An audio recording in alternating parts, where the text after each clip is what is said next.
Kenapa enggak kita bisa membantu Dorna juga mensosialisasikan WSBK sebagaimana MotoGP di market yang sangat besar bernama Indonesia ini. Karena kita adalah pasar yang sangat besar, penggemar motor paling banyak, mestinya ada kemudahan-kemudahan atau diskresi yang diberikan pada Indonesia sebagai big market of motorcycle dibandingkan dengan yang lain. Nah, tentu saja kalau memang rugi penyelenggaraan awal bisa dimengerti kenapa Injurni atau ITDC mengatakan udahlah kalau bisa supaya laporan keuangan tidak jadi beban bisa kita dandanin lebih bagus. Bupati Lombok Tengah, lalu Patul Bahri, menyampaikan rasa kecewanya soal rencana penghapusan Ajang World Superbike atau WSBK di sirkuit Mandalika karena kerugian pengelola Mandalika. Ia mengaku kecewa kalau ada yang bilang rugi. Kalau ada indikasi tidak mau majukan KIK Mandalika, ya sejak awal tidak usah membuat KIK di sini.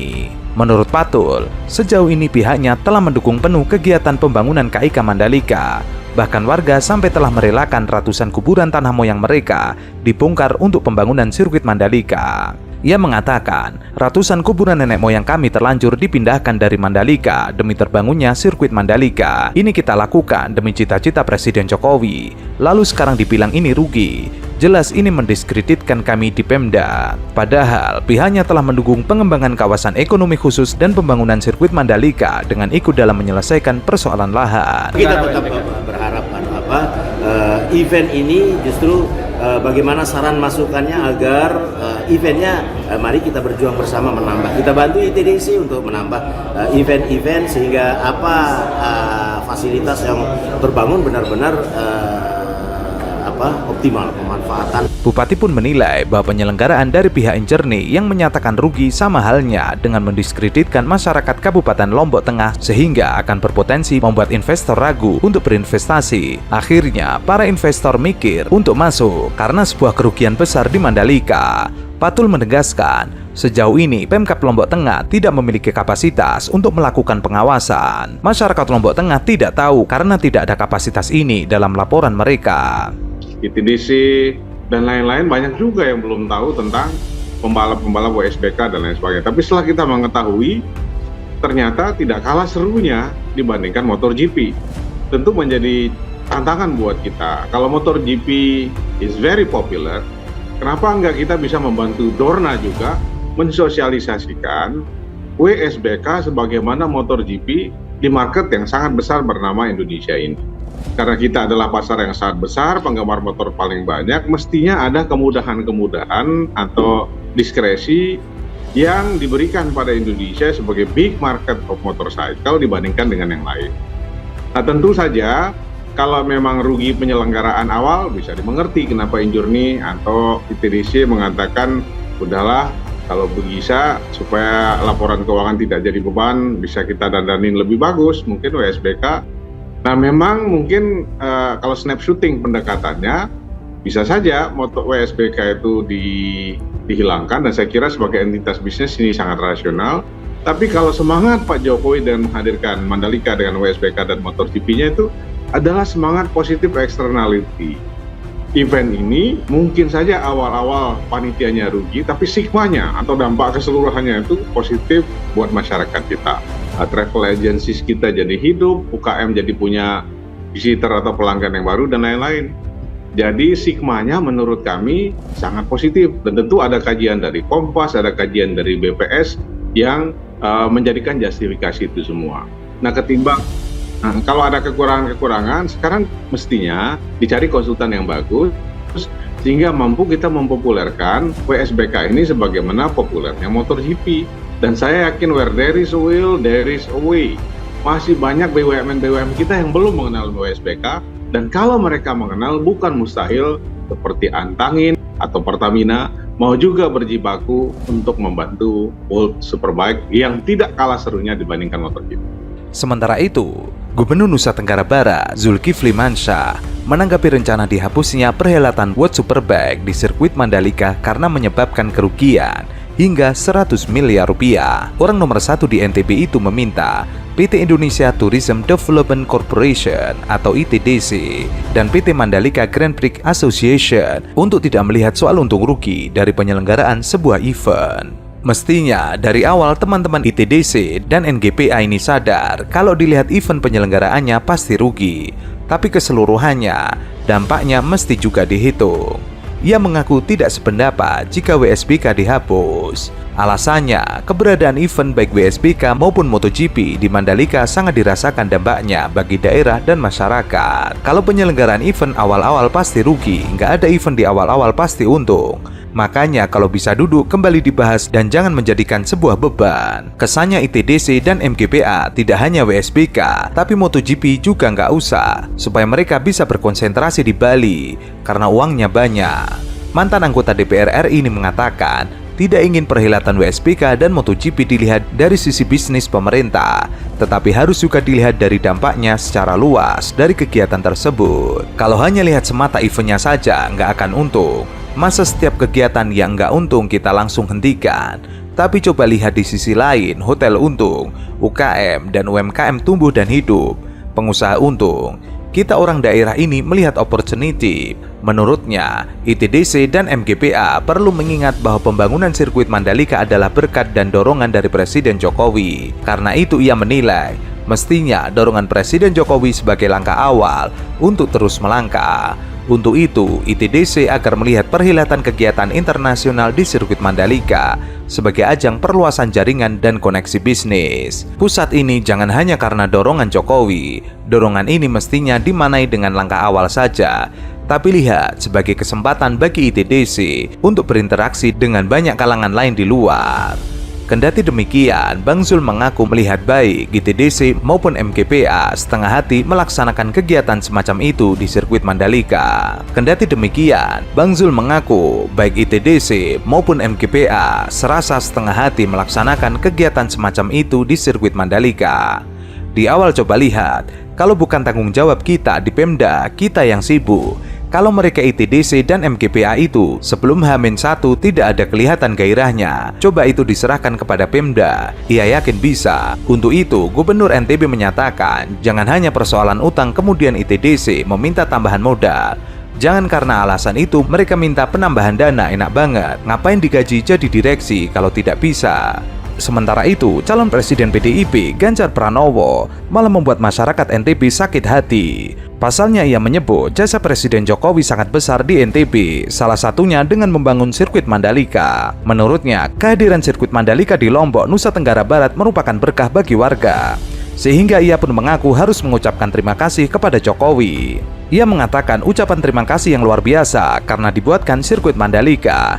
Namanya juga luar biasa, saya pikir namanya Moto Jokowi, ternyata enggak, tetap MotoGP. Dalam pertemuan itu, Ganjar Pranowo berseloroh harusnya nama event balapnya diubah menjadi Moto Jokowi karena sirkuit Mandalika dibangun Presiden Jokowi. Iya, karena saya itu pertahankan tanah ini karena suami saya belum pernah ikut menjual. Nggak ada bekas tangannya, titik atau jempol itu nggak ada yang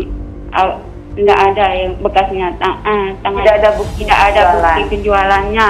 Cuman yang pernah menjual saudaranya yang paling besar. Ya harapan saya kalau nggak ada ini sama sekali, gimana tempat saya nggak ada tempat rumah. Terus kalau digusur-gusur percuma, bagaimana kehidupan kita di depan nanti? Anak-anak semua terlantar. Belakangan, nama sirkuit Mandalika menjadi sorotan. Pasalnya, sejumlah event internasional yang digelar di sirkuit tersebut merugi. Gelaran World Superbike atau WSBK misalnya, BUMN dibuat rugi 100 miliar rupiah gara-gara ajang ini. Bahkan MotoGP 2022 yang juga disebut menyumbang tekor kurang lebih 50 miliar rupiah. Waktu itu bahwa memang cash flow daripada injury sendiri sebagai catatan ada yang memang dalam posisi negatif pada saat COVID waktu itu. Dimana di situ kita bisa lihat pendapatan dari airport kita tentu dalam posisi negatif. Tetapi tentu sebagai pelayanan masyarakat tidak mungkin airport di stop pada saat COVID, sehingga tetap kita jalankan. Tetapi juga ada konteks yang lain pada saat itu pengembangan wilayah Mandalika. Nah, salah satunya dana yang 1,2 triliun ini sebenarnya tidak hanya tadi memaksa daripada airport sendiri yang sekarang sudah recover ya, bahkan sudah ada yang lebih bagus, tetapi masih ada mungkin 70% airport yang belum recover. Nah, tentu tidak mungkin airport ini cash flow-nya menggendong daripada anak usaha injurni lainnya, seperti juga yang itu di Mandalika. Waktu itu salah satunya percepatan infrastruktur di Mandalika. Soal juragan sirkuit Mandalika itu rugi 8,6 triliun ya. Yang dibilang apa yang diceritakan Formula E ya. Padahal ini semua sudah dibantu oleh pemerintah dengan segala kekuatannya, ternyata terbukti rugi besar 4,6 triliun. Bayangkan itu nggak tanggung-tanggung ruginya 4,6 triliun itu. Rugi 4,6 triliun itu, bayangkan itu bisa satu BUMN menengah. Jasa Marga misalnya, keuntungan bersihnya itu saja paling cuma 2, sekian triliun. Itu sudah yang paling besar. Kalau ruginya sampai 4,6 triliun itu kebangetan ya. Kok bisa rugi sebesar itu?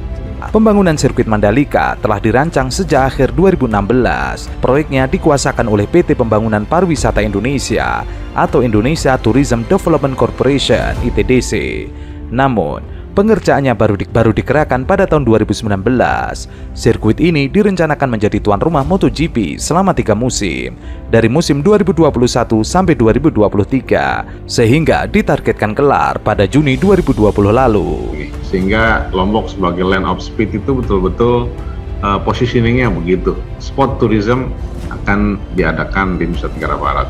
Jadi kami tidak khawatir bahwa nanti misalnya agendanya cuma 2 kali setahun, nggak begitu. Banyak event-event lain yang membuat segala aktivitas itu akan berkesinambungan terus-terusan, sehingga tidak betul-betul akan menghasilkan manfaat ekonomi yang luar biasa buat Nusa Tenggara Barat dan Indonesia. Selama pembangunannya, ternyata sirkuit yang terletak di kawasan ekonomi khusus Mandalika, Lombok Tengah, Nusa Tenggara Barat ini sempat problematik.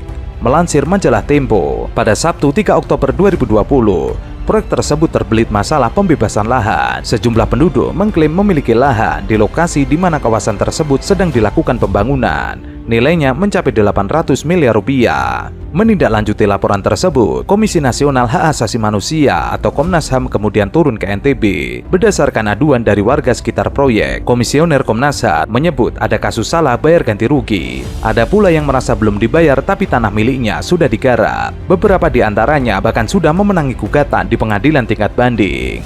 Sampai saat ini ada 16 bidang lahan yang diadukan ke Komnas HAM. Saya kemarin pergi ke pasar, pulang-pulang ke pasar, tiba-tiba ada polisi yang datang berbaris-baris di sini. Terus saya tanya, mau ngapain ini? Katanya mau gusurin tanah buat jalan untuk pergi ke Segar. Oh, saya tidak bisa kalau digusur ini sebelum dibayar, karena 6 bersaudara, yang 5 tidak pernah ada tanda tangan titik atau cap jempol.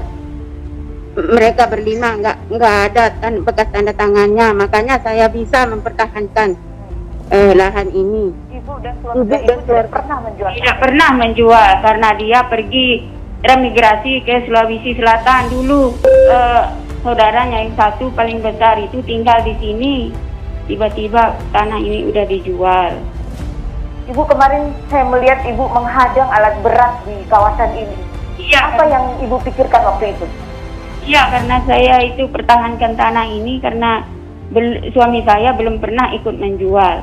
Tidak ada bekas tangannya, titik atau jempol itu nggak ada yang bekasnya. Tidak ada bukti penjualannya. Cuman yang pernah menjual saudaranya yang paling besar. Ya, harapan saya kalau nggak ada ini sama sekali, gimana tempat saya nggak ada tempat rumah. Terus kalau digusur-gusur percuma, bagaimana kehidupan kita di depan nanti? Anak-anak semua terlantar. Berdasarkan catatan Komnas HAM, pemilik dan ahli waris tanah di proyek sirkuit Mandalika itu diantaranya bernama Gemala Zuardi, Amak Masrub, dan Sibawai. Kehadiran Komnas HAM dinantikan oleh beberapa warga karena pria tersebut mengaku kehilangan lahan seluas 1,6 hektar di Dusun Ujung, Desa Kuta, Kecamatan Pucut. Tanah itu masuk dalam rancangan sirkuit Mandalika. Lalu, seratusan polisi bersama sejumlah aparat lain menggeruduk tanah Masrub pada Sabtu 12 September 2020. Ia bersama anaknya berupaya melawan namun kalah jumlah. Mesin buldoser langsung meratakan kebun Masrub. Padahal pihaknya tidak menerima ganti rugi serupiah pun. Menjual tanah itu juga tidak pernah. Siba sudah berpuluh-puluh tahun tinggal dan bercocok tanam di sana bersama suaminya. Dari hasil ladang itu, ia dan Masrub bisa menghidupi kelima anak mereka. Asal-usul tanah 1,6 hektar milik keluarganya itu, lan tersebut dulu milik Gowo, kerabat mereka yang tidak punya keturunan. Gowo lantas mewariskan tanah kepada keponakannya, Seratib alias Amak Kanib. Masrub membeli tanah itu dari Kanib pada tahun 1973. Kemudian terbitlah Pipil Garuda alias surat tanda pembayaran tanah masa itu atas nama Amak Masrub. Namun TDC ditengarai mengabaikan surat-surat itu. Menurut Sudirman, ITDC mengklaim penguasaan lahan itu setelah membelinya dari Gowo pada tahun 1993. Hal itu dinilai ganjil bagi Sudirman. Pasalnya, Gowo telah meninggal pada tahun 1943.